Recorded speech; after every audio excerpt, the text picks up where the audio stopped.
Good evening. Good evening. Welcome, welcome, welcome to another Friday Night Live with Dr. Kim. Oh, Glenn is actually going to join us. Wonderful.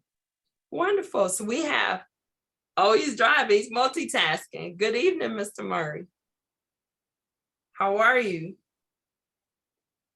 So we have a stellar group of gentlemen joining us tonight to have a discussion like we do every Friday night about love and life and relationships. And these gentlemen are coming to us from a group called Live from the Cave. And these gentlemen do an absolutely wonderful show where they get raw and transparent about relationships. And so I'm so glad that they will be joining us tonight.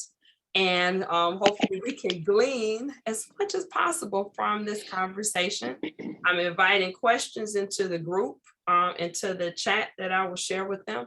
But I want us to spend a lot of time doing some really good active listening. So I'm going to come back to our ground rules after they tell us a little bit about themselves, and then we'll get into it.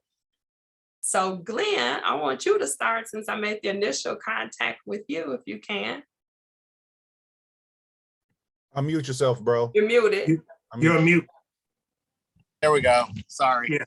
So I made a promise to be on your show at a later date, but I wanted to jump in and say hi and say that you're in good hands with the fellas that are on tonight. But I'm Glenn Murray. I am a member of the cast of Live from the Cave and executive producer on the show, owner of 220 Communications and co-owner of G Rose Productions. So I'm really happy to say hi. We're happy to have the opportunity to talk to you tonight. And I look forward to spending more time, but I have to run. But I wanted to say hi because I'm on my way to another event that I had booked. Yes, very busy person. Well, I look forward to it, and thanks for popping in and, like I said, leaving me in the capable hands of these gentlemen. I appreciate it. All right, they'll be on their best behavior. I told them they had. I promised I'll ask them not to be. we want right. Deal. So thank you. All right, we'll talk to you soon. Okay, take care. Thanks. All right, Robert, you want to start? Sure, I'll start off. My name's Robert Hazard. I am also the cast member on Live from the Cave with Glenn and Mel and Sean Mason, who will be here shortly. I have a company, I do consulting with a company called the Hazard Group, which helps small businesses with innovation and website design and a number of other things. I'm based in Chicago, and I have this phrase that I've coined, which is the lover of life. That's it. That's beautiful. Thank you, Robert. Thank you for having me. For sure. Glad you're here. Mel. Now, Robert, you're trying to put on this because we're guests on the show. He has to start off like that, right? It would have been hard for me to follow Mel, so I'm glad that you asked me to go first. Let me get ready. Rob is a longtime friend, and we cut up everywhere we go. So let me be abundantly clear. Tonight is going to be no different. So it should be. I'm gonna let him do his angel thing in the beginning. My name is Mel Roberson, born and raised in Chicago. I am a multi-lane entrepreneur. I have several different businesses. What I do the most of is professional development seminars for companies, as well as I'm a VP for a company called Legal Shield. I've been with them for 20 years now.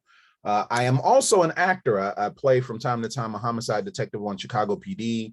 I've been on The Chi, I've been on Empire. It's got some movies on Netflix and Amazon. Actually, I have a play coming up in Chicago here soon. The television show 227 was originally a stage play, and we're bringing that play back to ETA Creative Arts, a historically Black theater here in Chicago, in August. I am one of the original founding members of Live from the Cave, an associate producer on the show, and I am the voice of reason, just like Robert is the lover of life. I am the voice of reason on the show. My most important job that I've ever had in my entire life is raising those two beautiful girls that you see pictured behind me in my office, my two wonderful daughters, and that's it. Okay. Can you tell us a little bit about Live from the Cave and kind of how that got started and what the goal of that program is? Sure. So a good friend of ours named Yanni, she has a show on Indie Television Network called Making Love Better Together. And our show was actually a spinoff from her show.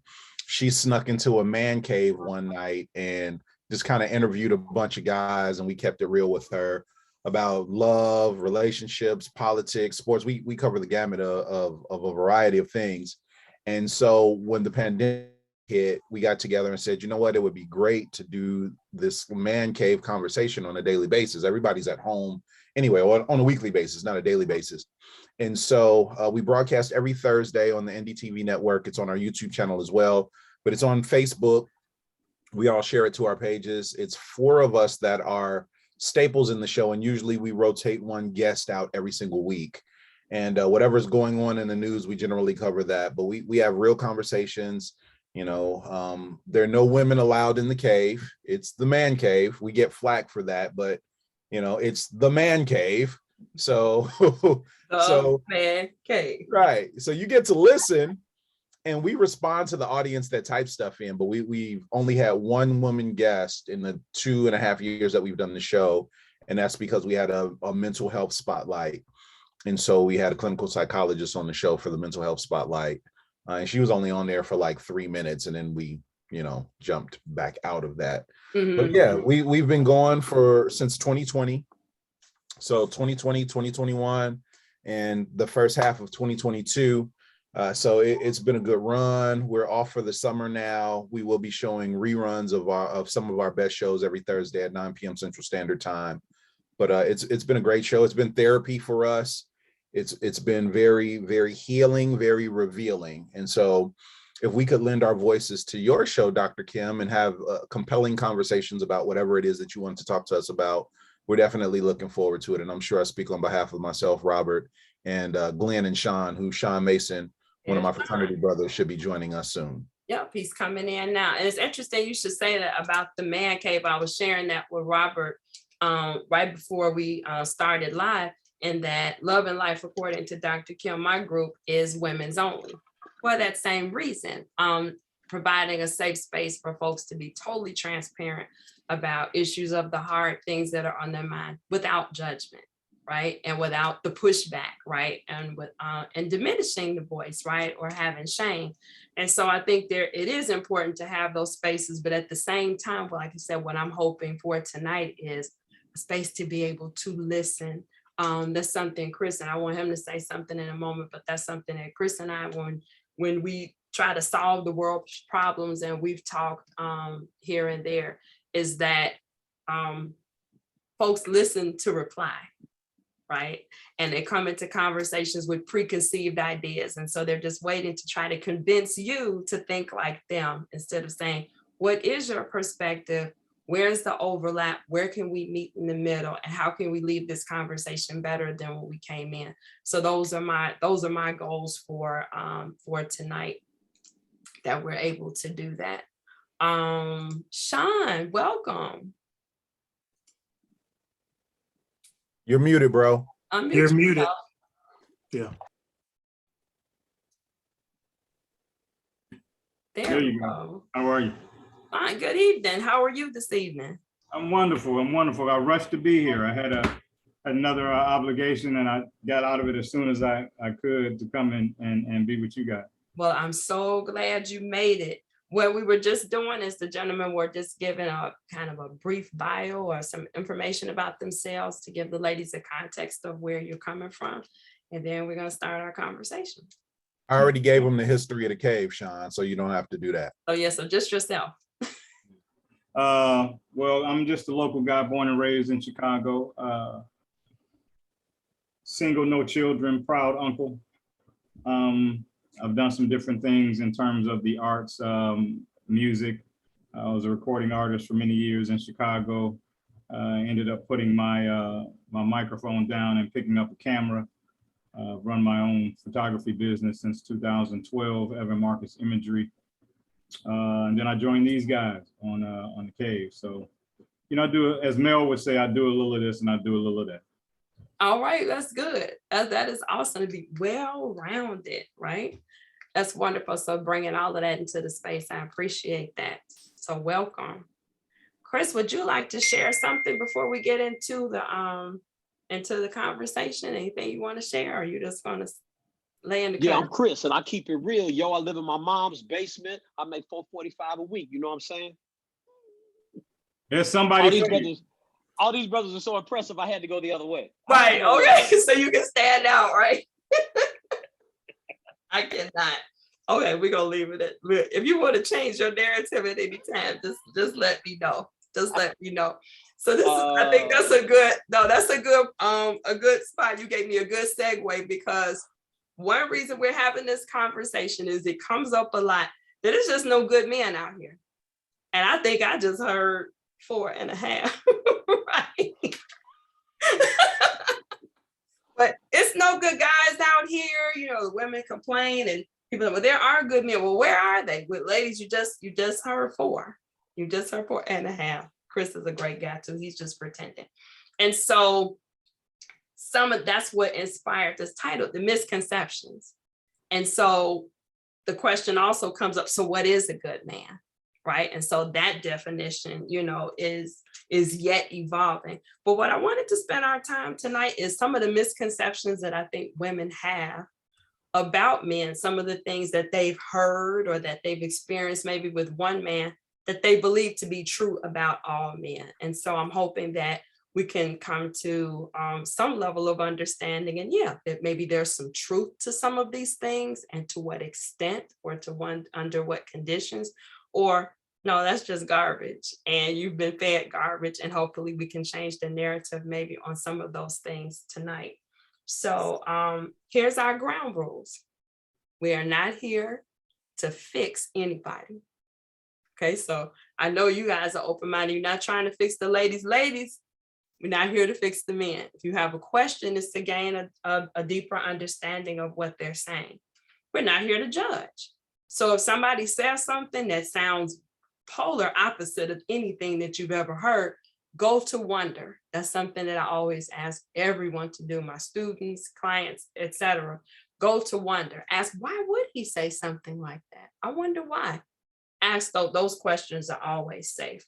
And then lastly, most importantly, I really want, again, as I said earlier, some good active listening. You might have to sit with some of the things that you hear tonight and say, I don't know what that means. I don't know, that makes me feel some kind of way. And that's okay. Like I just heard, I think that was Mel saying, it might've been Robert, how this becomes therapy. And we know that has happened for us in this group. You get to talking and change. Change is painful. It's uncomfortable, but it's necessary. And so I'm hoping, again, by the end of tonight, hey, Sheena, by the end of tonight, hey, Dr. Bev, hey, Rita, hey, Kimberly, hey, Auntie, hey, Meredith, everybody, Michelle, Venus, we got some good ladies in the chat tonight, Keisha and Big Sister Becca. So one of the first misconceptions, or one things that I hear women say a lot about men, is they just don't have any emotions. They have no emotions. Men are they just kind of go through what they go through. They don't have any feelings. Chalk it up, they keep moving. Is there any truth to that at all? You're speaking to the wrong group. I can't speak for Chris, but I can say for Rob and Sean. Yeah, number one, that's not true. Number two, I think we live in a society where, to a certain degree or extent, it hasn't been safe for men to show their emotional side, right? Because when we do, it's a thing of, be a man, you're soft, all of these different things, as if I have to be one particular way all the time.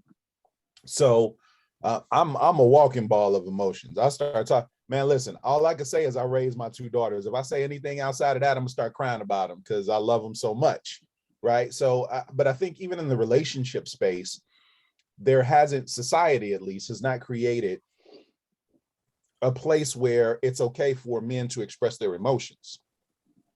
And it's not until the new man recently, at least in my age group or in my reference group, my circle, where we're like, look, we're going to express whatever it is we feel, good, bad, or indifferent.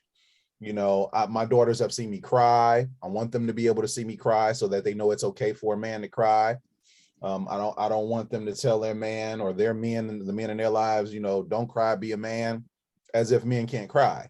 So yeah, I don't think that men aren't emotional. I think number one, there hasn't been a safe space. Number two, well, actually, I'll save number two until I hear what the other gentleman want to say. I don't monopolize this question. Okay. All right. Who else wants to take a stab at that? Well, I would say another lens to look at that through is if your man is not being emotional with you, you probably have not given him what feels like a safe space to do so. Because men want to be emotional. It takes a lot to bottle that up. And so when it does eventually emerge, it's usually disproportionate because it's been bottled up, and then we're enraged, then we're doing too much. But the reality is ladies have way more control over that than they think. Men are always looking for safety, Dr. Kim. They're always looking for safety. And the more safety you provide for a man, and when I say safety, I mean emotional safety. That he doesn't have to deal with things like, you don't give me emotion, you don't care. You have to remember that men are programmed from day one to not do those things. It's an old standard, it's an old adage. I've told this story on the show many times, but growing up, when my brother and I would say good night to my mother, we would kiss my mother good night and we would shake my father's hand. See, the programming starts that early. And so by the time you get grown, women see you as this dysfunctional human who can't share emotion, but you've heard your whole life, men don't cry, be a man, now you're the man of the house, which is way too much pressure to put on a little boy. All those things. So it's not a simple answer to that. There's a whole lot that has to be unpacked, and a lot of ladies just don't want to unpack it. They just don't want to unpack it. I want to come back to that after I hear from some of the other guys. That's good though, and I do agree with. Again, we were talking about that a little bit before we came on, and I was saying that my perspective totally changed after raising a male child because I didn't have brothers. So just looking at my dad's a pretty emotional guy, but at the same time hearing that message, I'm like, well, I don't know if I want a guy like that. I want somebody who, you understand, because of that narrative. From a psychological standpoint, we're all human beings, right? And I think that's the part that gets really lost in all relationships. We're all human beings. So the same thing that you want as a woman, we want as a man. Everybody wants to feel nurtured. Everyone wants to feel wanted. Everyone wants a safe space to be vulnerable. To say my experience, that men don't have feelings was always somewhat of a cop-out, because some of the things that women do in relationships, and as men, when we say, well, how do you think that made me feel? And women kind of get away with oh, well, I didn't know that mattered to you, or I didn't know it would affect you from that emotional place. And it's like, well, that's kind of a cop-out. I always ask, I said, how would it affect you? And when they explain how it affects them, it's like, yeah, it affects me the same way, because we're both human beings. There's not a change. I personally wasn't raised with that old adage of, you're a man, don't cry. It was kind of emotionless, all the way across the board. I wasn't told to be hard, but at the same time, my mother was very hard, and she raised me by herself. And a lot of women think that, it's my father's upbringing that made me hard. And when I explained to them, like, no, a woman raised me like this, they seem amazed. But she was, a single mom with 3 boys. So she was, she was catching it. But yeah, I think it just comes down to that. We're all human beings. So, and when women say, I want to understand how men think, treat them exactly how you think, how you would want to be treated. Because at the end of the day, we're all the same. Appreciate that. And like I said, you definitely are bringing something different into that when you say, no, it's not just about the example of what we've seen through men or not seen. But like you said, there are some situations with moms that feed into how we operate emotionally. So I appreciate that. Robert. I think that, for me, coming up, I think that there's some differences because, I had all sisters. So for me, it made it a little bit different where I could understand some of the emotional things that my sisters were going through coming up, which made me become more empathetic or sympathetic to some of the needs that the women that I was dating or married to were going through. So as it relates, I think Chris and Mel have already said, and Sean, that we're all different. You know, it's based off of, you know, potentially what that woman has seen or experienced, you know, with the men in her life. And you know, unfortunately, what happens too is the nice guys, or certain men, I won't say nice guys, because this person has experienced something with someone else, we come behind it, and now you're looking at us like the last person that hurt you, et cetera. And now we're kind of running, trying to say, no, we're different, I'm different. You know, I really want to understand who you are. And so that makes it tough. The other thing that makes it tough too is, I think we've all said, we cry when something hurts me. You know, I'm going to cry about it. My dad, you know, I didn't see my dad cry a lot, but when he did show emotion, you know, it was impactful. It made me kind of say, okay. But I have in society today, I am emotional with my children. I want my daughter, my son, and my grandkids to see that. You know, when we go to, you know, unfortunate funerals and things like that, we're stoic. We're not, you know, we don't want to show that, but that's not the case anymore. It's all about, you know, understanding each other. It's like I said, being a human first, and we definitely I'm a human first, right? Yeah. Humans have emotions. Like you said, what may be different is what we do with them, especially like Sean is saying, if you bottle them up. What I would appreciate if you all could paint a picture for us about this safe space. So if you're saying it's important to have this emotional safe space so you can feel comfortable enough to be transparent about your feelings, what needs to happen in a relationship? What does a woman need to offer or demonstrate for you to feel that? Sean has his hand up. So Sean, go ahead.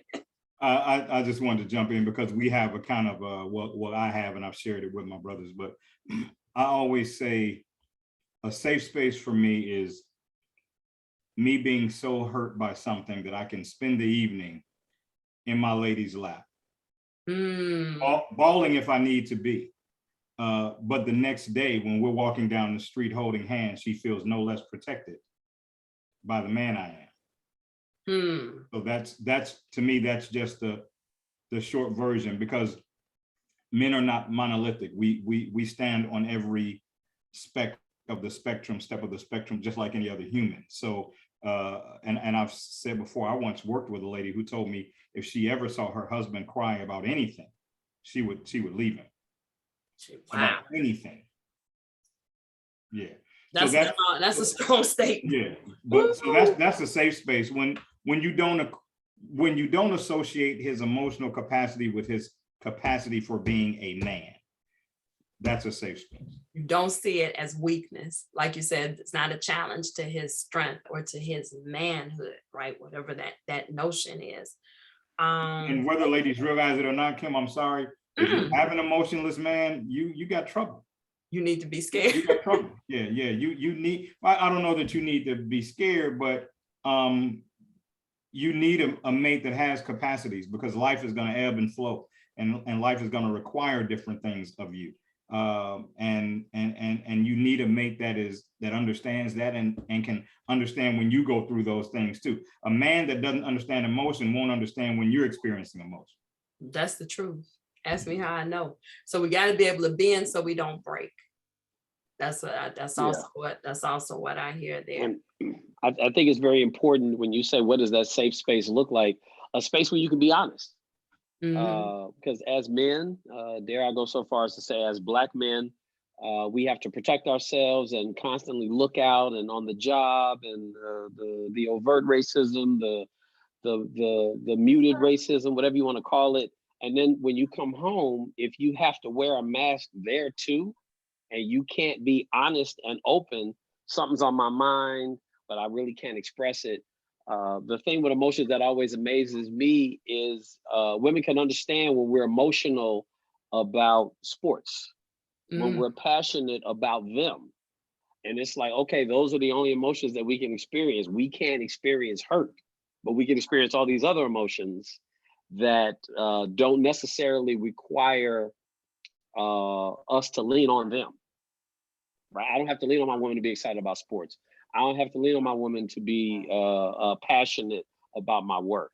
But now that it's some emotional baggage that I have, or it's some trauma that I need to go through, now, oh, you know what I'm saying? We're kind of felt that, deal with that on your own. Why are you bringing that to us? You're the man. We shouldn't have to, you know what I'm saying? That's how it feels. I'm not saying that's how it is. Wow. But a safe space is a place where we can be honest about everything. If somebody's bothering us at work, if we're stressing over a contract that we have to be able to come home and have that wide open space where we can express our excitement, our schemes, our joys, our fears. And if we can't do that, then as your man, you don't have all of us, because we don't have that space where we can be honest with you when it's something that you don't want to hear about. And you have figured sooner or later that's going to take a toll on the relationship, because you're, as a man, like Sean said, you're bottling it up or you're expressing it somewhere else. And either way is not beneficial. To that relationship, absolutely. To that relationship, yes. Let me say this though, right? Because I'm listening to this, and I think that the gentlemen that are on tonight, we all have some commonalities when it comes to this, and how we feel about relationships, how we operate in relationships, having a safe space, communication. Those things are important to us. Let me say this, especially to the ladies that are listening. This is our opinion based on our experiences and what we feel and believe, because there are some men that don't want to have the conversation about what's going on at work or what's bothering them at work. And it may not be a hindrance on the relationship, right? He may not need to have that type of communication with you. He may be the type of person that keeps work at work and home at home. And if that's the case, and it doesn't drive a wedge in your relationship, then be okay with that too. I don't believe that there's a cookie cutter answer or anything that's close to general about this question, because people operate in different ways. Funny story real quick. My dad didn't tell me he loved me until I was 39, maybe 38. I'm 45 now. So it hasn't even been 10 years since I heard my dad tell me he loved me the first time. I went through a breakup, and I was at my house, at my parents' house, and crying and talking to my mom, and we were just talking about life and stuff. And we were talking about love and relationships and all of this other stuff, and how we view love and what our ideologies about it. And long story short, I said, man, dad didn't tell me he loved me until I was like 38, 39 years old. And she was like, I don't think he's ever told me. Now, my parents have been married for 40 some odd years, right? And she was like, I never doubted that he did. He always showed that he did. The way he's taking care of the family, there's no question that he did. And I said, well, did you miss not hearing it? She was like, maybe it would have been nice, maybe not. I don't know. You know what I mean? So words of affirmation weren't necessarily her love language, and it didn't fit into that, right? So I want to be real careful as we're having this conversation, because here you're dealing with some emotionally intelligent men that are talking about these topics, and you might have some people where those dynamics in their relationship might not be the same as it would be with us. And it's all about what works for you. So I just wanted to put that caveat out there. Very good disclaimer. And also, like you said, the difference in personalities, right? So there's some people that need, and I'm one of those people, right? Even being a woman, and some people say that's masculine, where I need to be quiet. I need to process this by myself before I bring this to my partner. And so there's a lot of men are like, you know what? I'm not ready to have that discussion. So I didn't think I'll let you know I need to go be in the cave by myself. I'm that way, Kim. And what I try to do, and I'm not always perfect with it, but what I try to do is, when I have to take something back to the cave or to the lab, because I need to spend time with it, Chris, to make sure it ain't me. It could be me, you know, and so I have to go take it somewhere and run my diagnostics on it to see if I can justify and validate how I'm feeling. And then if ultimately I can, I'll introduce it to my mate and say, hey, this is what I'm feeling. Here's what I'm feeling. But I wanted to say two things really quick. One behind something Mel said about some guys just not being their thing because of what work is or the stress that work is. Maybe they don't share. I was on with a buddy of mine today who was telling me, he's a Chicago police officer, and he was telling me that his fiance did not understand that he did not tell her the horrors that he experiences at work because he did not want her to worry. He works the terrorism unit for the Chicago Police Department, and he was telling me about times when he's been on trains with 3 or 4 guys twice his size, you're looking to hurt somebody, and he's with a partner who's out of shape. He can't help him if it gets thick. He doesn't take that home because he doesn't want her worried about him not getting home safely. And so she experiences that as him not being willing to talk about his day, but he's keeping her from the worry he knows that will create in her. The other thing I wanted to say is we have been so comfortable with dysfunctional programming in our culture and in our lives that oftentimes it moves right by us and we don't even stop and think about it. I was listening to everybody talk and somebody was talking about, the male species being able to be transparent. And I was like, you have seen this joke since you were a child. The man asking the woman, does this look good on me? Do I look fat? All of that is the world's knowledge of the dysfunctional communication piece where men can't be honest. You don't see any jokes about women asking men asking women, baby, do I look fat in this? That you don't see that joke, but you see it in women conversing with men because everyone knows men don't really have a safe space to say what they really. I want to say, no, baby, you look like 10 pounds of bologna shoved in a 2-pound skin.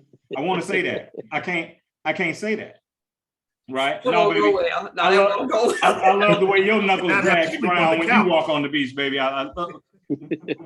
We can't say that. And so I think oftentimes it's right in front of us. The dysfunction is right in front of us. It's been painted in a way that we feel like it's harmless and fun, but in actuality, that speaks to the world's understanding that men cannot be totally honest all the time. So going back to the example that you gave about your friend, and this is something that I've said, to men before, if that's your thinking, whether it's, I need to keep this to myself because I need to process it. I need to keep this to myself because I think it's too much for you to handle. I need to keep this to myself because it's a trigger for me.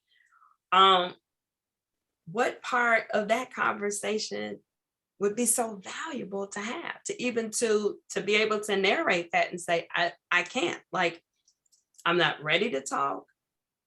I'm not able to share. I need some time, to myself, and I've said that I've only had maybe one person, one relationship where this man was able to put words to that. I'm gonna go sit over here. I'm gonna put myself on timeout because I got some things to think about. So I don't have to worry and guess, wow, what's going on with him? Is it something I said? Is it something I did? What happened? How can I help him? He was able to tell me, I can't talk about it, but I'm gonna be over here in a minute. When I come out, okay, when I come out, I know you'll be there. And so I think that's just like that one last piece that I think would be helpful if, and like I said, maybe that's possible in the safe space, if that there was less guesswork. I agree with you, Kim, to a certain degree or extent, if the party that I'm telling that to is able to receive it, right? Because in some cases, there's a thing of, well, I have to know, I need to know, I deserve to know. And they can't compartmentalize all right, this is something that I'm not going to talk to you about, or this is something that I need to deal with on my own, or I need to process on my own. You know, they might be the person that feels, well, we need to talk about everything, or you can tell me anything. Just because I can doesn't mean that I will. And you have to be okay with that. Hopefully I've established enough trust for you to think or know that I'm not necessarily hiding something from you, but everything doesn't need, I'll give a perfect example. I'm gonna be transparent with the ladies in your group right now, right? So I am in a committed relationship. I've found the love of my life, right? And I have a past. I mean, I had, 44 years of relationships before we were together, right? And so to a certain degree or extent, she knows a lot about my past. People that I've been with, because we're both Chicago socialites, and it may not have even been people I had a serious relationship with, but we messed around, or we fulfilled a physical urge or whatever. And it got to a point where it was like, okay, I'm gonna tell her what she needs to know, that so that she's never embarrassed, but I don't have to go into explicit detail about every single person that I've been with, how every relationship ended and all of that other stuff. But there are some people, and she's okay with that, but there are some people that are like, well, I need to know, who is this? And did you love her? And how, what's the gift you bought her? And what did you take me to the same restaurant that you took her? You know what I mean? And all of that.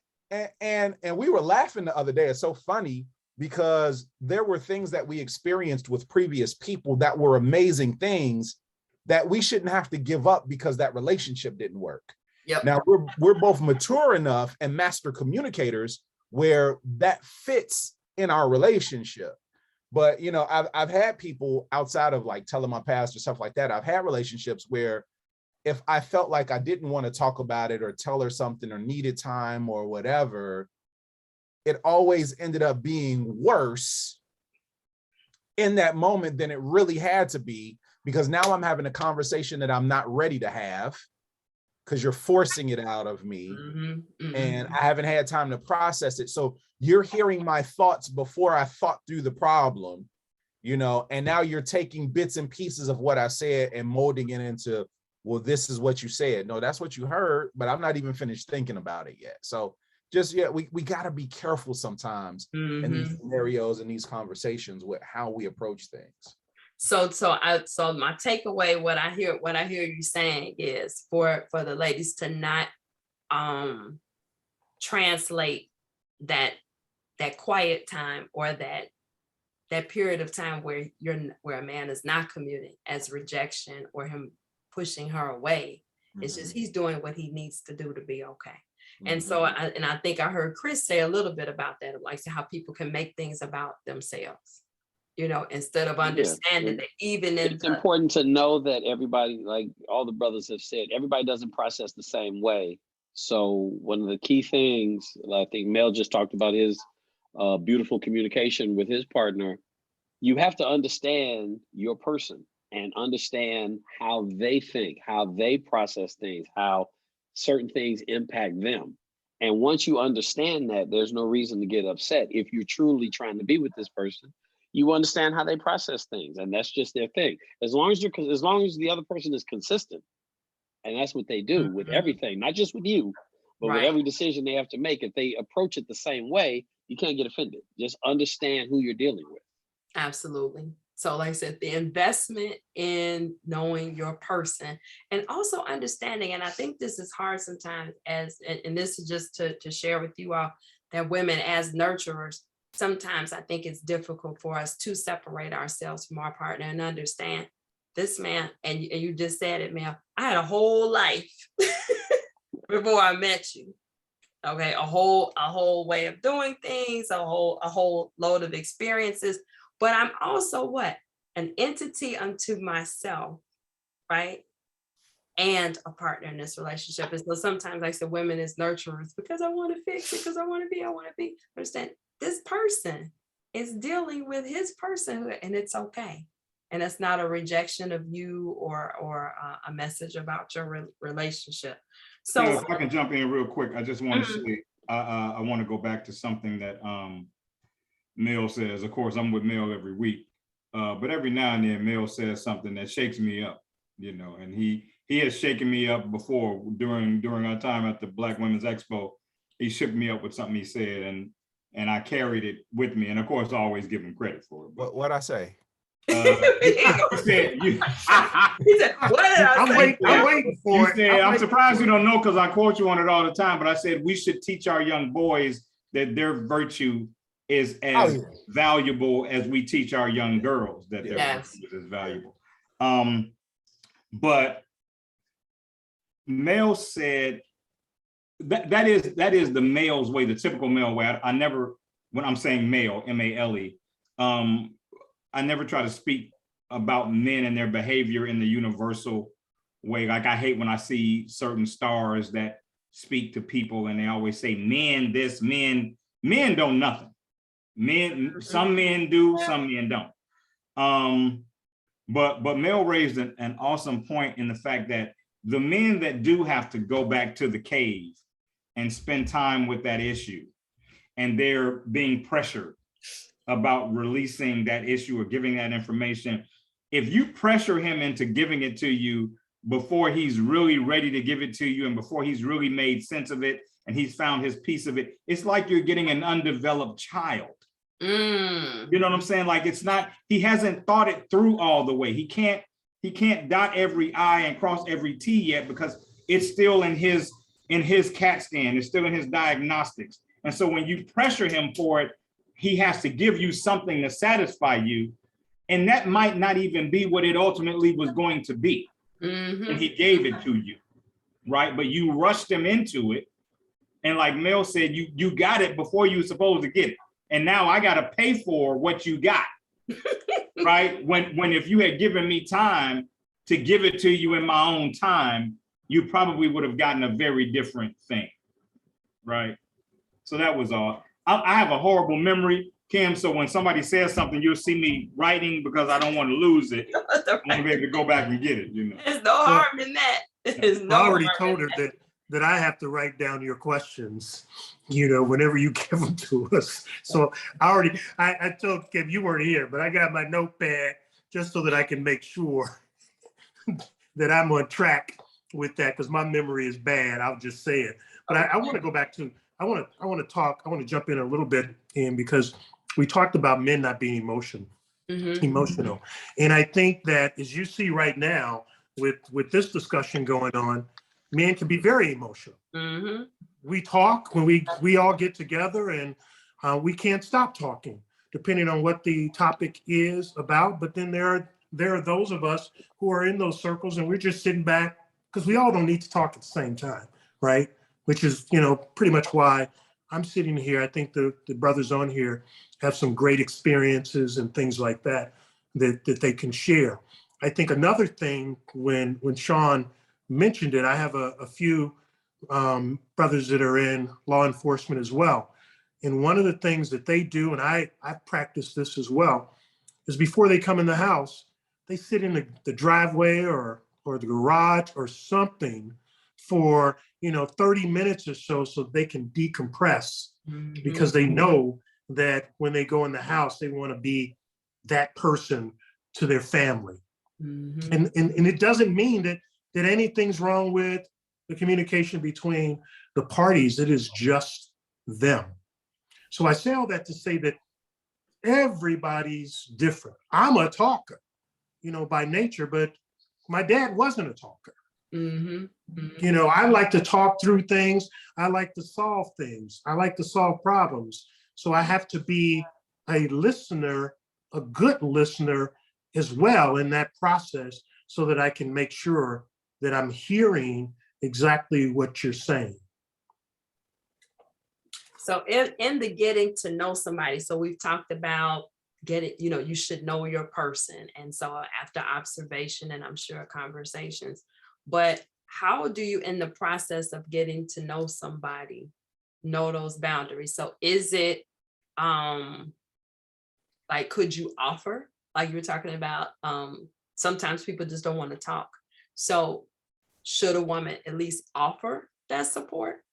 in trying to find out, like I said, what he needs, what works, what doesn't work? Is that a conversation in that moment? Or is that a conversation that maybe needs to happen at another time? That I notice when things happen with you, you kind of shut down or you go to yourself. Is that something she should say in that moment, or is that something she should say for another time? It depends on the person, I think. It really depends on the person. Like I got really good at saying, how can I support you? Right? Mhm. How can I support you? Like, what do you need from me? And if they say nothing, see, sometimes we say nothing. If we say nothing, they say, seriously, or are you sure, or whatever. I learned a new answer. I say nothing. I say, okay, if that ever changes, please Mhm. promise to let me know. Because if you say nothing, I'm not going to keep asking you because I don't want to seem like I'm nagging or bugging you. So if that changes, if something changes for you, please let me know, because I'm not a mind reader. I just want to love and support you through this. Right. And so, if you want better answers, ask better questions.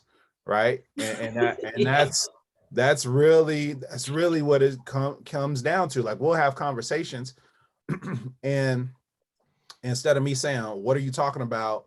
Or I don't understand that, I say, tell me more.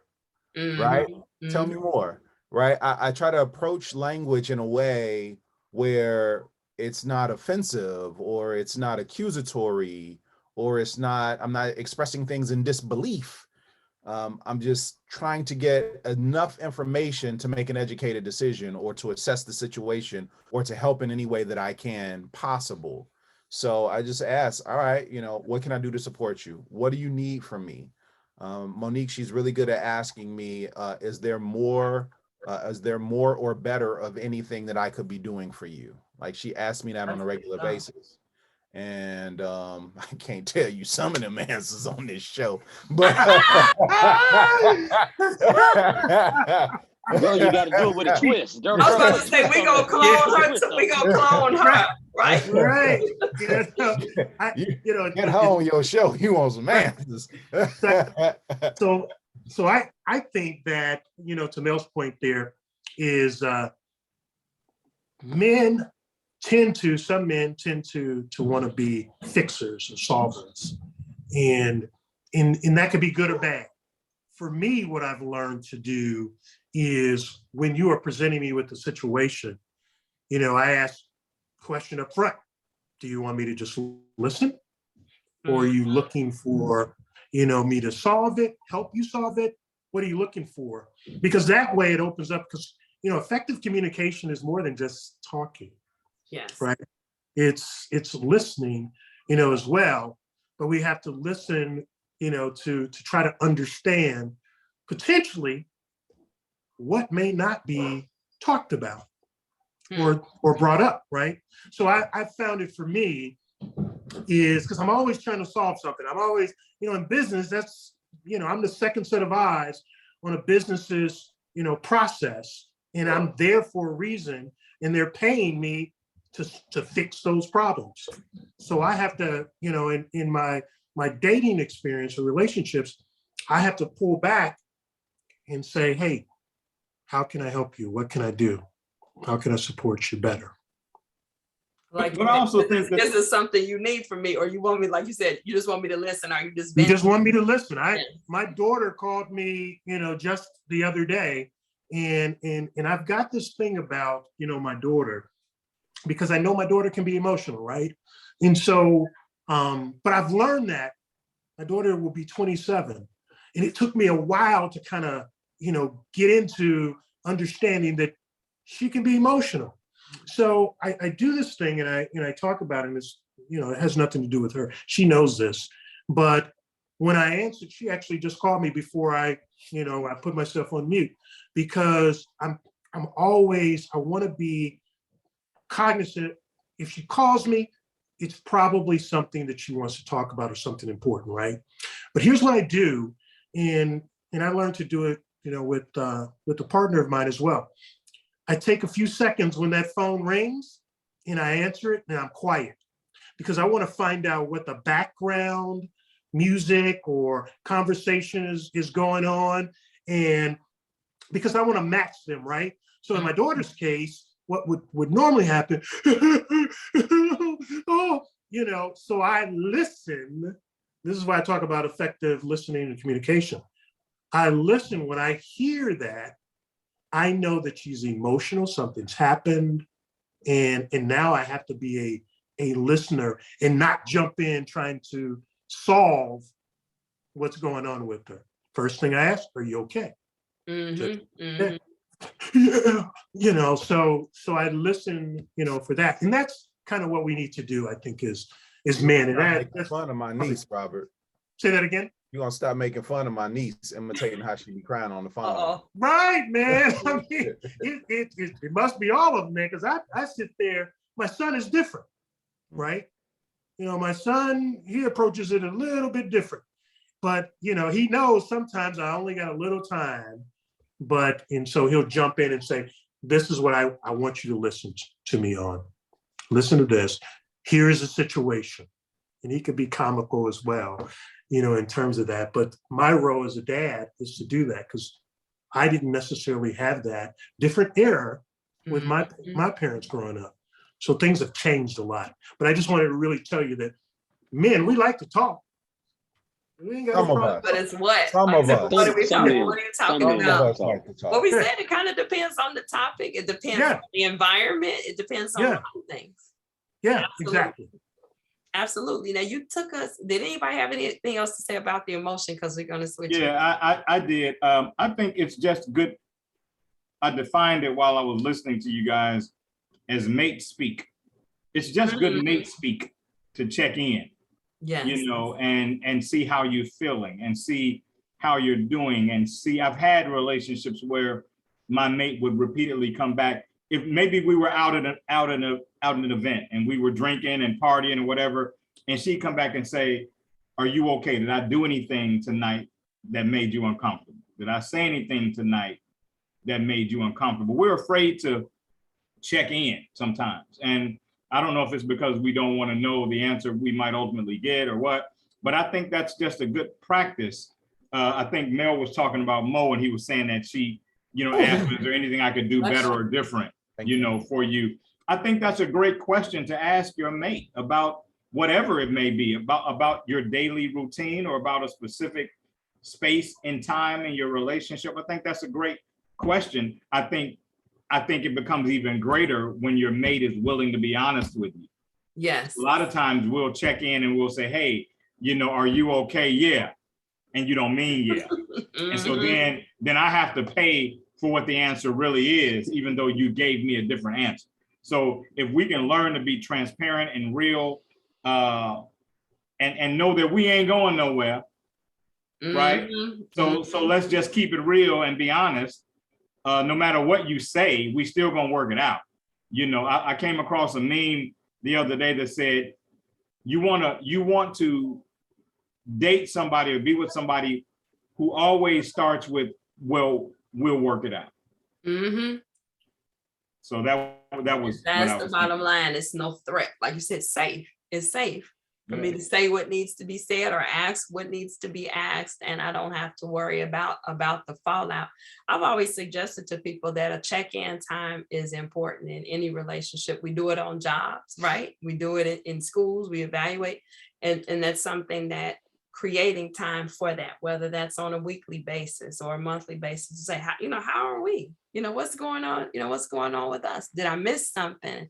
That maybe as we were, going about our daily business, we just didn't have time to say it, or it wasn't the right time. So I think creating space for that is always beneficial. I think the check-in time, when we talk about check-in times, I think that it's important to do that. For me, what I've done in relationships is, it's a phone call. I'm checking on you through the day, see how your day is. And that could be at lunch. At lunchtime, we find out, hey, how's your day going? What would you like for me to, cook for dinner this evening? Or where would you like to go? Those are check-in times too. And it's also important when you have those conversations, is you can listen, right? You can find out how their day is going, vice versa. And once you hear about how the day is going. You don't have to necessarily address what's happening right there because, maybe Sally burned up something at work or Bill or whomever. But for me, that check-in time has worked during daytime as well, so that before you get home, you kind of know what's happening, as well, if it makes sense. If that makes sense. Temperature. I will say yes and, right? So those check-ins are important.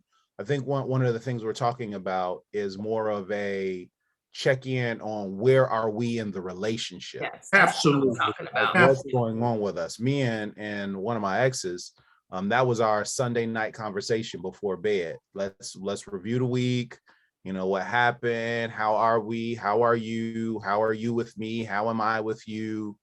And that was one of the things that we did to really evaluate what the last week of our relationship was like, so that hopefully stuff doesn't build up so bad that it turns into something it doesn't have to be. And I think, Mel, when you're willing to do that, it speaks to your commitment to doing whatever you can to make the relationship work. True. You don't have those conversations if you don't care how things are going to ultimately go. You have those conversations because you're willing to do the work. Mo ain't gonna give you an answer and you don't address it. You're not gonna give her an answer and she doesn't address it. So that speaks to your willingness to do. Sometimes we act like relationships are gonna manage themselves, and they don't.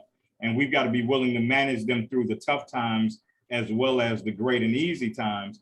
And we've talked about it on the show before. You got to have some hard conversations sometimes. You got to be willing to have some tough conversations, but have them in love and know that whatever the outcome is, that doesn't change the dynamic of love that you guys share. You're actually going into these dark spaces because you love each other and because you're willing to do the work in those dark spaces. So I think a lot of us are afraid to have those conversations. Maybe you'll discover that you don't want to do the work, Kim. Maybe you'll discover that that's more than I'm willing to do, Chris, for this particular person. So you don't want to have that conversation. But if you're like Mo and Mel, for example, who have decided, look, we're getting ready to do this thing, then you don't fear that. You're like, okay, whatever we have in front of it, our two great minds can conquer it. So let's do it. They always say when you have an issue, remind your mate.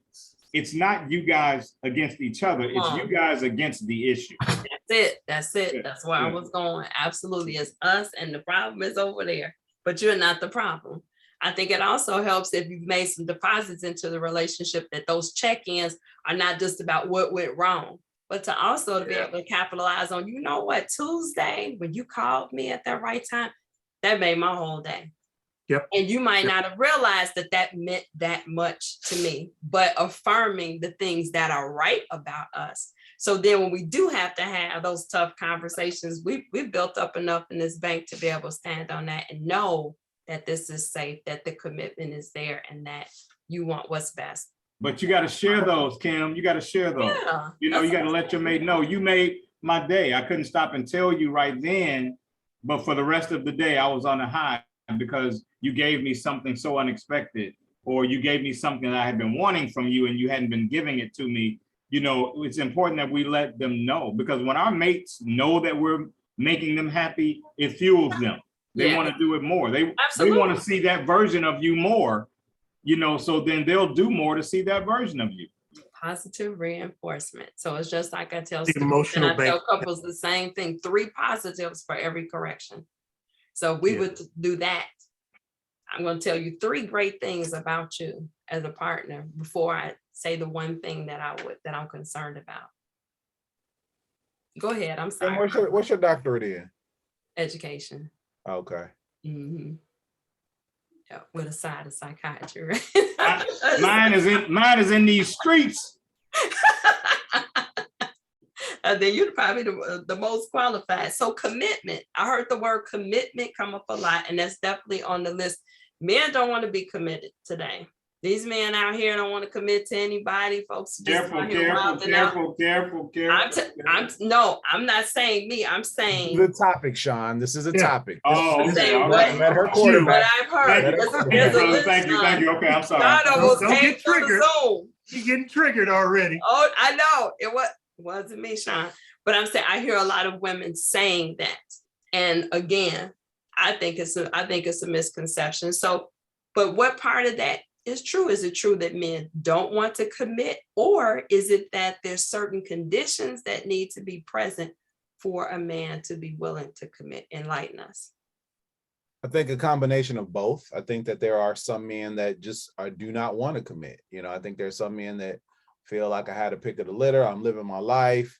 They've been taught to sow their royal oats and all of those things. And some people some people enjoy their giving into their carnal desires and having whatever it is that they want on a regular basis. That's just, and I don't think that's just a male thing. I think there's some women that are that way too. That's like, man, it's gonna be a hot girl summer, as they say, or whatever, right? So you got it on both sides. I can only speak for me and the people in my circle and what I've seen through other men. So I think that there is a percentage that may not want to commit, and I think in a lot of times those men tell you that they don't want to commit. They and in every situation where I didn't want it to be something else, I was abundantly clear that this is just the get down, right? This is, what I'm saying? I ain't looking for nothing, because I can't see nothing, because I can't see nothing with the lights out. This is a lights out situation, right? If I was looking for something, the lights would be on, right? I like the lights on thing. I'm gonna have to keep that one. That's Mel Roberson original, by the way. Copyright, okay. But there are situations where we are looking for or we do want to settle down, or we do want to be in the right relationship. And I was going to bring this up on a previous question, and I don't know who knows who I've dated or what stories have been told or whatever. So I'm always real careful in giving these real life experiences. But I've desired a relationship for some time. I mean, I moved a young lady from California out here with her 2 kids to be in a relationship, had an engagement ring for her before she even got to Chicago, because I didn't plan on shacking and her just being a girlfriend. That relationship didn't work out. I had another situation though, where I was involved with a young lady, and it was around the time that I was experiencing a lot of death. It was just, one after the other, coming back to back to back. And it impacted me in a way that I kind of was shut down a little bit. I won't say I was not my normal self, and I had to process it. I lost my favorite uncle. I lost a lot. And she would continuously ask me, do you still want this, or do you want to just put it on the back burner? And I never once said that I didn't want the relationship, right? I was dealing with other things, and I will take responsibility. I was not as present as I could have been in the relationship, but I tell people it's hard for me to hug you if both my arms are broken. So if I'm at a time where both my arms are broken, I can't wrap my arms around you because I need to deal with these wounds. And I would say, babe, I'm just processing stuff, or I'm just going through something right now. And it got to the point where she kept asking me, well, you don't act like you used to, you don't act like you want this, or you're not saying you want this. And I'm like, after so many times of being asked that, do we just need to put this on the back burner and have no expectations? Eventually I was like, yeah, that's probably the best thing. Probably the best thing to do. And it pained me to think about it, because number one, there was a lot of potential there. Number two, she was amazing. We were great friends, and I really did love her, but I didn't have the capacity to be involved in the relationship the way I had been, because something else was impacting me. And the way that I had to process things, I wasn't having a constant conversation with her about it or what I was going through, or talking things out with her the way I did with other things. Some things I'm able to talk through with my mate. Some things I just need to be in the recesses of my mind until I figure it out. And so anyway, it got to the point where it was like that. And I ended up walking away from the relationship and probably losing a really, really good friend. And that really troubles me that happened.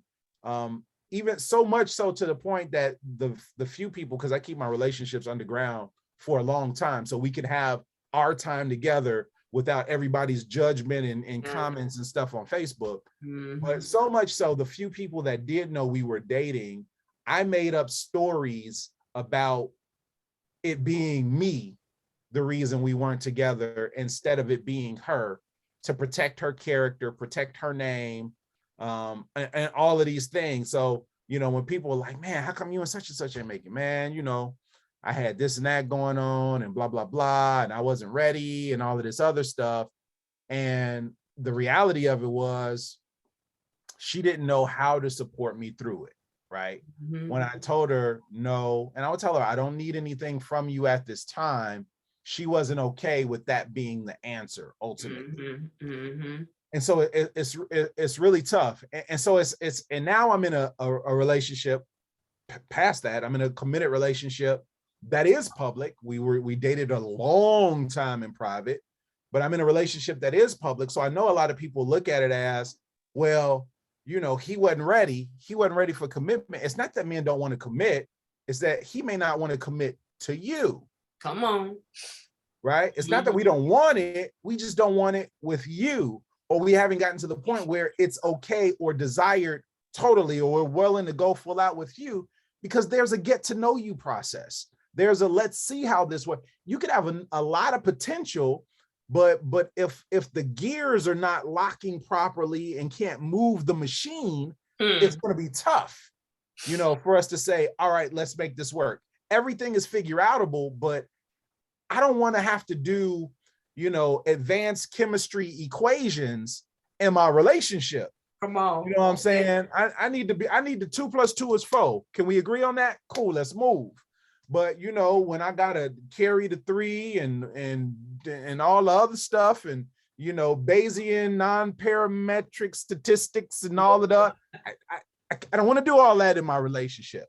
I got MBAs when I did all of that. My relationship should not be as hard as my corporate economics class was, right? So that's my 2 cents. Absolutely. Come on. Heck, that was like $10 worth. All the hearts going up. Yes, Richfield. Yeah, I'm sitting here thinking about, you know, trigonometry, which, you know, just drives me crazy, and I was never good at it. So, but I do think that men do want to commit. We've already said that. It may be that for me, I'm trying to figure it out if you are the right person to commit with. If we talked about safety, if you are a safe person to commit. I like the way Mel said that he kept his relationship underground. We are in a society now where everybody wants to, and I'm guilty of it too.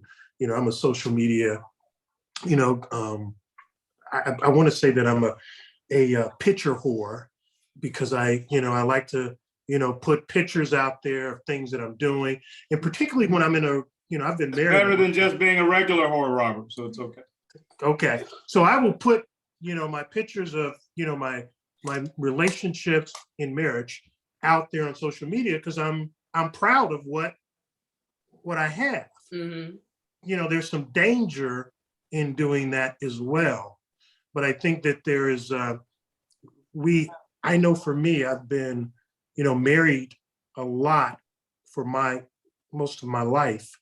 And that comes with some When you say religious. A lot, do you mean a lot of years or a lot of time? I think you've been a long time. Long time. Okay. Yeah.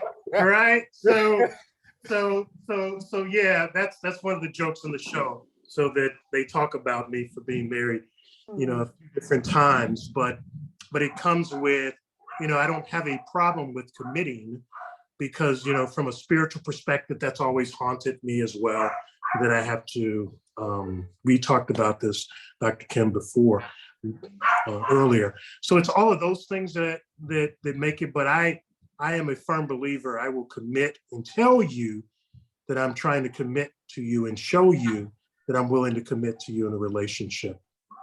So there's some clarity. People don't have to guess. They don't have to guess. My actions are dictating that as well. That, you know, I like to commit to somebody that I can grow with, because when it's all about growing. I love what Mel said about taking things underground and doing it for, you know, a number of years or months or what have you, however him and Mo did it, because it takes time to grow. It's just like planting. You know, I've done some gardening, And we all know that when you plant the seeds, you have to water it, talk to it, and all of those things for it to grow. And that's what you do. That's what relationships are all about as well. It's not going to happen overnight. You know what's Can I jump in? Yeah, go ahead, bro. Because I got something to say. I got just to answer Robert's point. Give me 2 seconds. Mine are written down, so you good. Go ahead. The interesting part about all of this is that people think that social media defines their relationship. Come on. Right? And I mean, I'm 45, so we ain't always had this. You know, you didn't know who I was dating unless you saw us out or somebody told you, right? But now social media is the standard for, you know, if you love me, you post me. If you love me, you show me off. I don't have a problem with loving out loud, but the expectation that that's the case. So the young lady that I moved from California, I was traveling a lot from work. She was new to the city. She was all of 5'2", 110 pounds, right? And can't fight. So me being out of town a lot, knowing how Chicago people are, possibly casing the place, me having 2 stepkids in the situation, I'm like, I'm not finna do a lot of posting because what I do for work was public, and people are gonna know when I'm out of town for a week at a time, 2 weeks at a time, and all of that other stuff. So I don't need them to have a bunch of pictures of what you look like. I don't need them to have a bunch of pictures of what our crib look like and what we doing on the inside with our kids. It's not that I don't want to post you or that I'm ashamed of you. I moved you here. I told your daddy I was gonna take care of you, right? So it wasn't any of that stuff. It was more of from a protection standpoint. Now, because I'm public with my relationship now, it's like, well, you know, well, now you public, now you post it, now you these things. Well, we're building a brand. We both do professional development seminars together, relationship seminars together. So for our brand, if we didn't do the same thing, I wouldn't be posting her the way that I am. You know what I mean? So we have to build the following and the imagery of who we are in our relationship to support our business. But if I was a teacher or a steel worker, you know what I mean, and she was a used car salesman, I wouldn't be posting the way that I'm posting. All right, I'm done. I'm a mute. You know, you were triggered by that, but I think back to the underground. but I think, you know, I also think that I think social media where we are today, this goes for television and all of that, is pushing us to do all this stuff as well. Sometimes we fall into it, right? So I think you have to do, you know, to Mel's point, you have to do what works for you. But if I'm telling you I'm committed to you and I am showing you that I'm committed to you, let's just do this dance together. Together, not the jury of your peers. But man, you know, the peers are going to be in each other's ears to say, as you know, Mel mentioned, hey, if he loves you, he would post you and all of that sort of stuff. So I just think how long is it going to take? Like I said, that timeline too, because folks are watching the story, like you're saying. Yeah. It's been, wow, wasn't it? That was Memorial Day. Yeah. Now it's Labor Day. What y'all gonna do? Now it's Christmas, you know. It'll take a man all day. Now that's a question that comes up. Does a man know? Does a man know early on that he's gonna marry a woman? What do you all think about that? You know what? If you'll allow me, I wanted to go back to your original question before I move on to that one. And you were talking about the ladies that claim there are no men out here, no good men out here, and that kind of that want to commit. That want to commit. I'm probably not going to have a popular answer, but what I want to say is a lot of times when you hear that, you need to check the source, because a lot of people, they make excuses for what they don't want to contribute. They won't tell you the story about what they refuse to contribute. They won't tell you about the guys that tried to wife them or be with them, but they were rejected for something that maybe another lady would not reject them for. So oftentimes they will dictate the narrative so that you keep a particular perception of them. When in actuality, it's not that there aren't men, they're shooting down very qualified men that want to be with them, want to spend time with them, but these men might not check off the boxes they want checked off. And so when they give you the report, they're going to tell you there are no men. They're not going to tell you, no, I rejected 8 men last month because I didn't like their salary, or they were short, or he had a little bit of a belly, or that's not the way people present, right? They give you what they want to give you so that you keep them in a particular perception. One summer alone, 2 dating attempts that I had, very nice ladies, both told me, you're a great guy, but you don't make enough money for me. One lady told me my man has to be able to take me to Dubai every 6 months. The other lady told me was, my goal is to not work. So as much as I dig you, I can't date you. So you have to be careful when women run around saying there are no men that want to commit, because they're likely rejecting men that have tried to commit to them, but they have decided that this man might be unworthy for this reason or unworthy for that reason. I have talked to women who have legitimately been mortified when I tell them the reasons I've experienced rejection from women that I fancy. It's almost like they don't believe that that's really happening. You see my face, I'm over here like, what? No, but it's a real thing. Like I'm 5'7". I get rejected from my height all the time. You know, I don't make 6 figures right now. I will again. But if I'm transparent about my account, I might get looked over.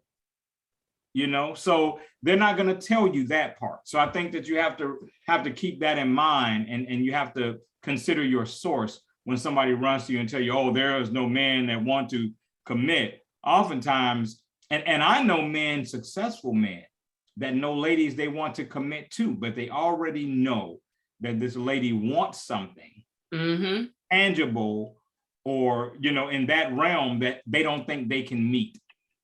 And so they won't even try to do it. So I just want to say that part is never included in the story. It's just the men don't exist. No. Count the men that tried to wife you and you rejected them because of A, B, or C. Because they count, they matter. There's a lady that would value that man. So tell your story right. And I want to piggyback on that, Sean.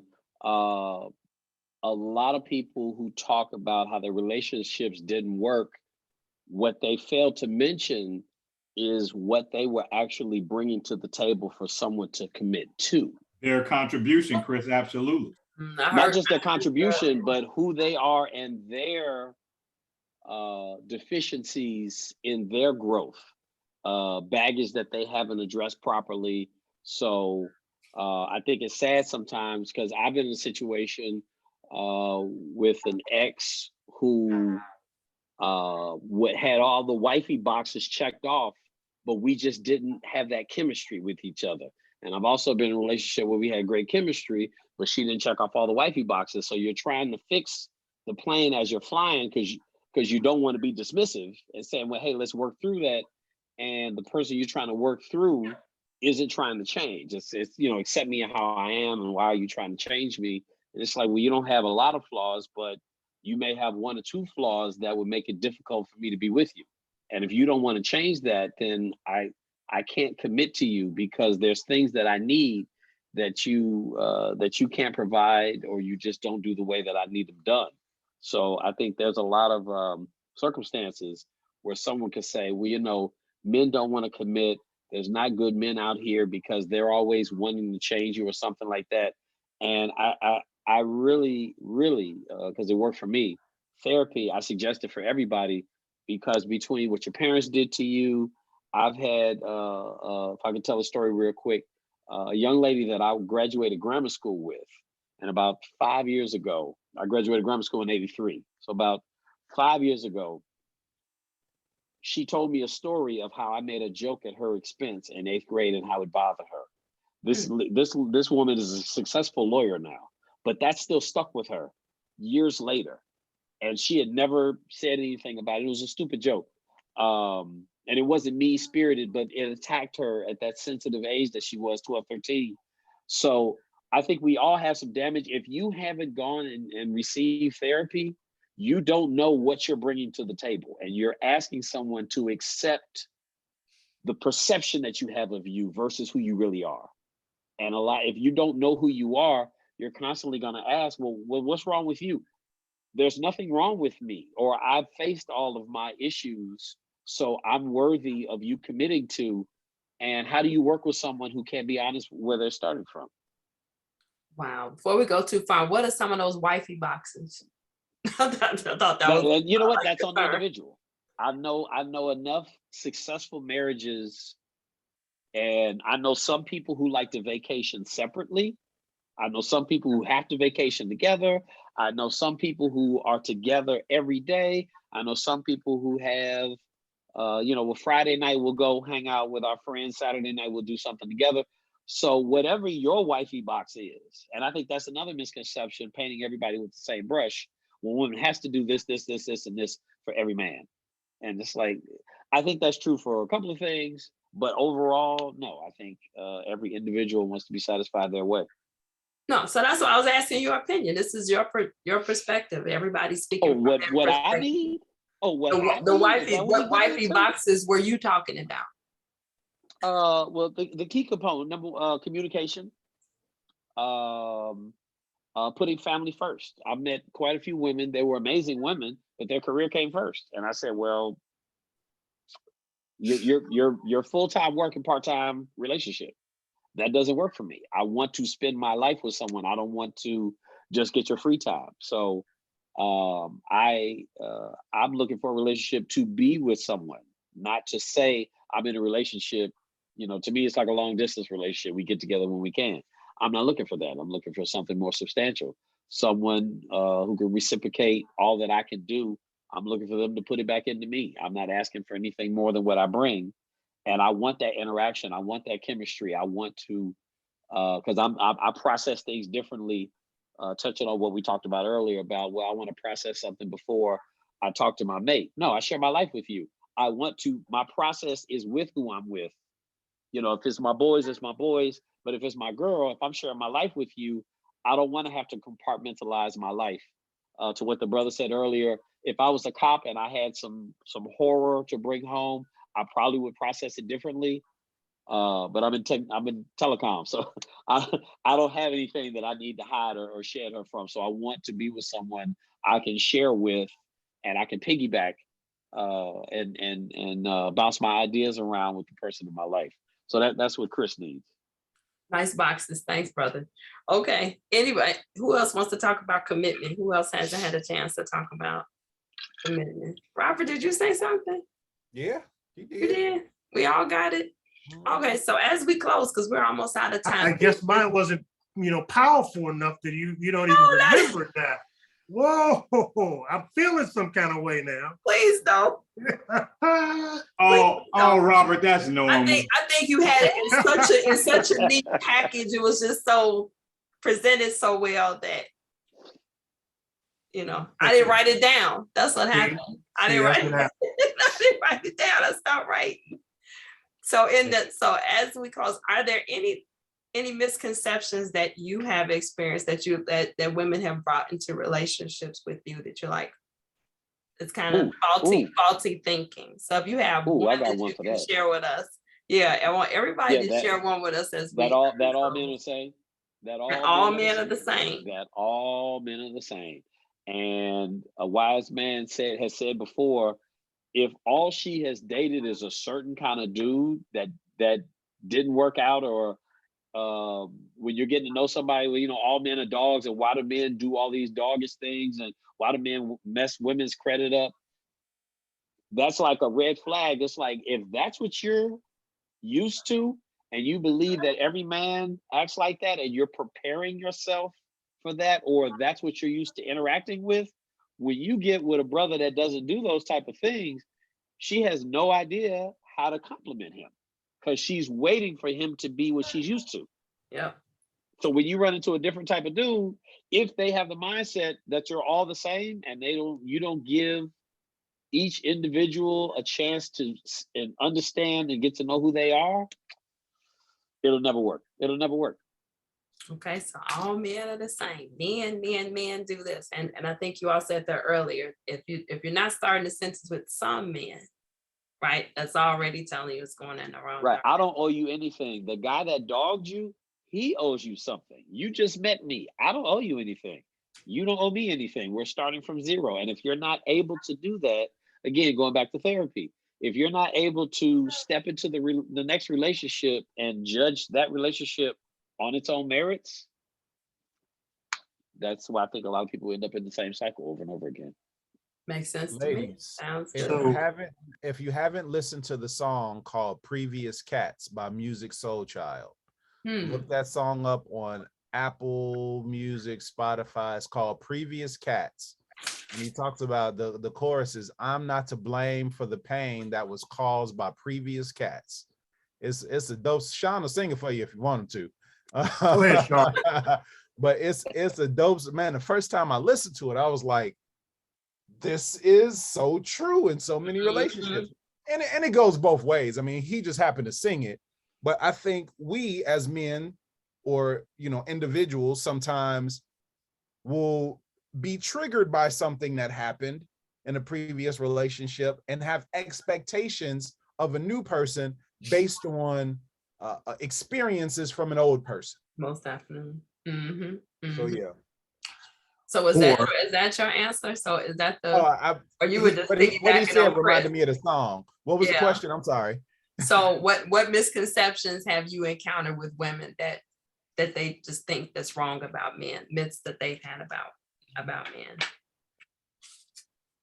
Yeah, I don't know. I'm a bit of an anomaly when it comes to that, because my approach to life is so different. I'm an over communicator. I am in touch with my emotions. I am super family oriented. I am very affectionate. So I can't say that I've had a relationship where there were misconceptions, but in talking to some of my friends that are women, some of the things that we've already discussed, that men don't have feelings, we don't feel men are only interested in good looks. I think that's a misconception that they have. On my list. Men are only interested in good looks, and those things can fade, right? So I don't believe that. I used to say, and everything that I've said that I wanted in a mate, I found. But one of the things that I used to always say is, I need an intellectual sparring partner. That's really what I'm into. So, Monique and I talk about how much fun we have talking outside of the other things that we do. We're like, man, we could lay in bed. We could be out on a hot date and talking about all the stuff we're going to do to each other when we get home, and get to the house and start talking about something and wake up the next day like, damn, I ain't even get none last night. but we stayed up till 3 a.m. talking. That's good stuff. So and don't feel cheated. And don't feel cheated. Exactly. And don't feel cheated. Exactly. And that's when you remember that, you go ahead and bump into her in the bathroom. But yeah, that men don't feel. I think we've covered what the misconceptions are in our earlier conversation. So I don't have anything else for that. Okay.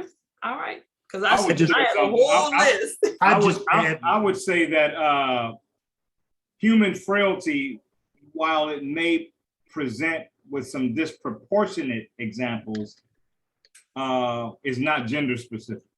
And that's what we need to remember. Like, women cheat just like men cheat. Cheating is a human discipline issue. It's not a gender specific issue. And so a lot of times, because men have been painted with the brush of infidelity, women benefit from that. I can't tell you how many relationships I've had that ended, and the first thing they go is, what did you do? I didn't do shit. It just didn't work, right?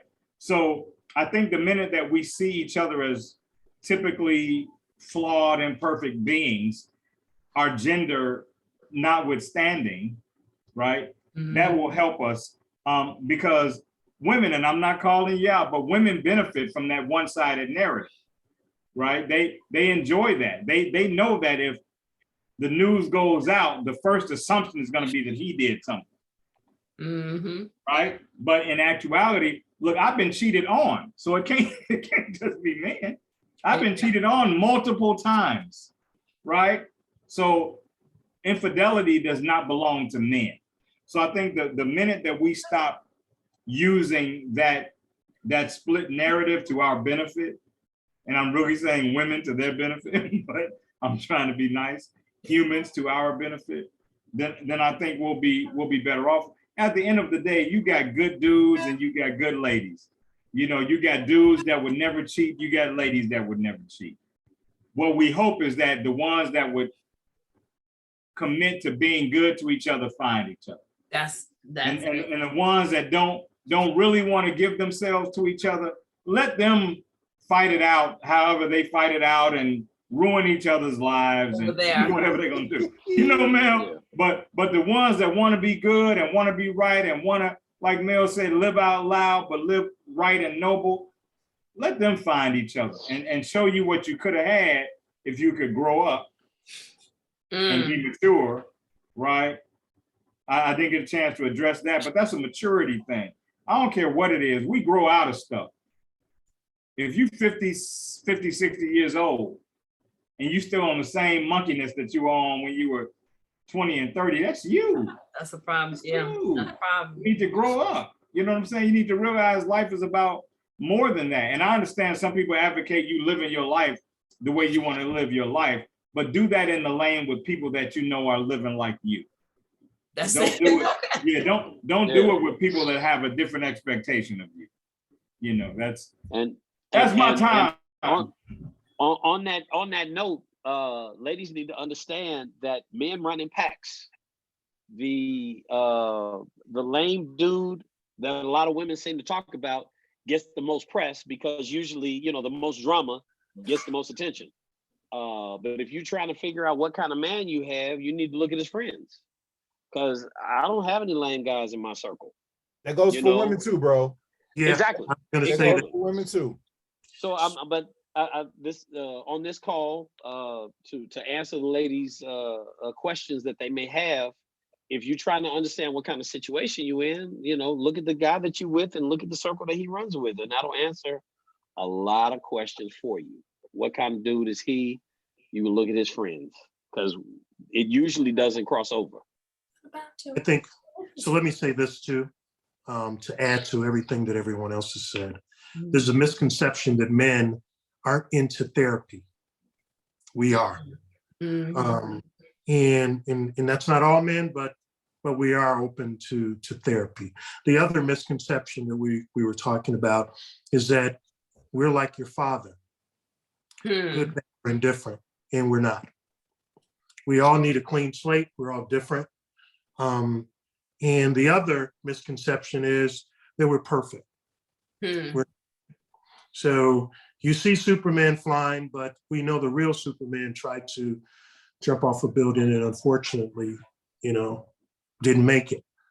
So, I mean, there's some human frailties, you know, to us as well. So don't put us up on a pedestal that you've made up, thinking that we're going to be perfect and we're not.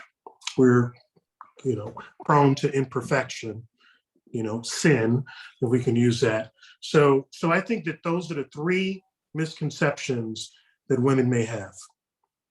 Players mess up sometimes. What'd you say?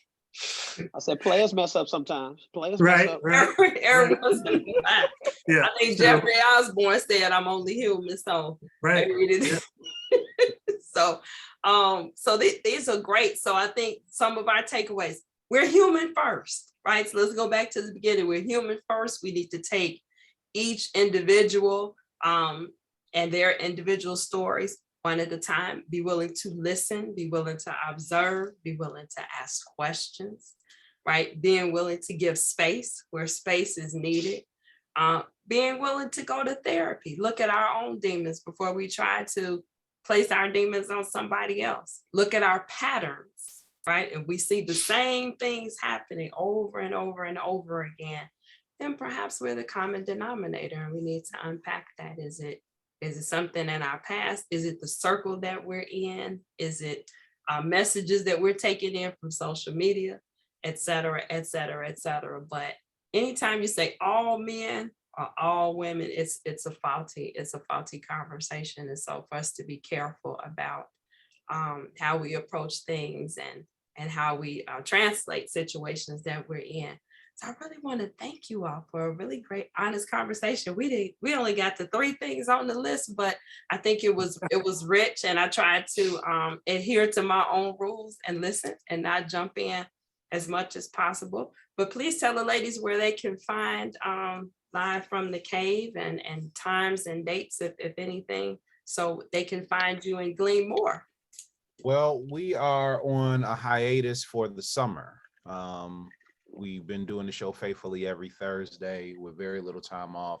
We're on a hiatus for the summer, but if you go to indie.tv on Facebook, INDE.TV, or on YouTube, our shows and a variety of shows from Indie TV are on those channels, on those listings.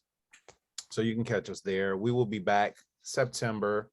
We'll start the show back. We may do a couple of special edition shows over the summer. If you want to connect with any of us, we all have social media handles. If you just go to, for me, melroberson.com, MELROBERSON.com. You can see stuff from my acting. I'm a 7-time Amazon bestselling author. My books are listed on there. A variety of things. There's a free goal setting workshop. If you need some professional development or personal development, I have a free goal setting workshop that I put on there. Bonus. How to set and achieve goals. So yeah, melroberson.com, all of my social media handles on there. And if you're looking for speakers or a DJ or an actor, put it all out there. I'm a Renaissance man. Yes, you are. Yeah. Yes, you are. Okay, No doubt. awesome.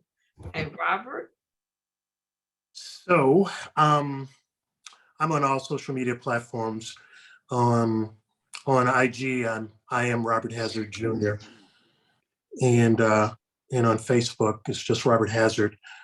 Like Mel, I'm an author as well. We all are in a book called Lessons for the Little Boy that is an Amazon bestseller.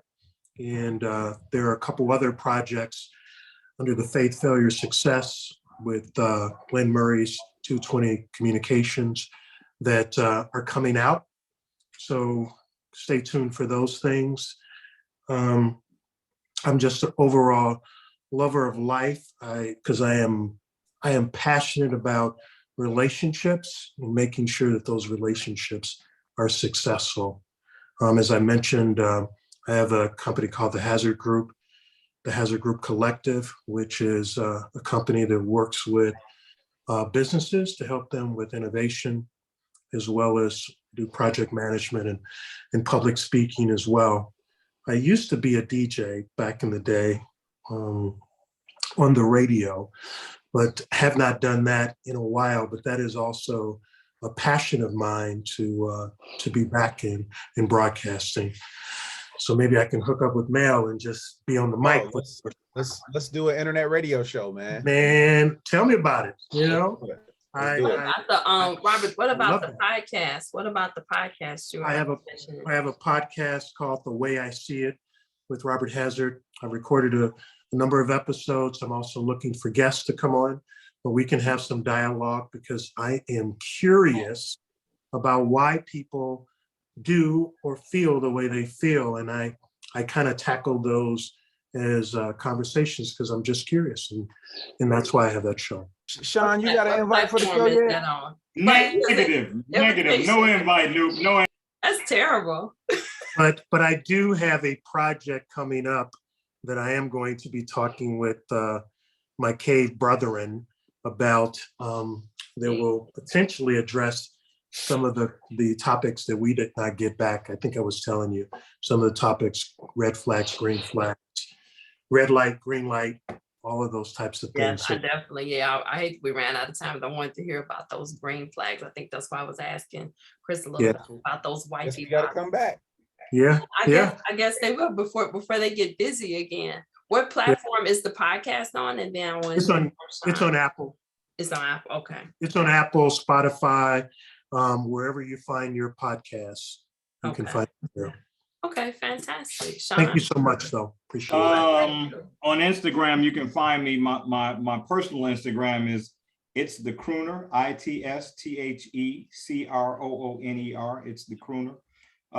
For photography specific content, it would be Evan Marcus Imagery Photographs. My original IG account was recently hacked, so I'm actually rebuilding my account, and it's Evan Marcus Imagery Photographs.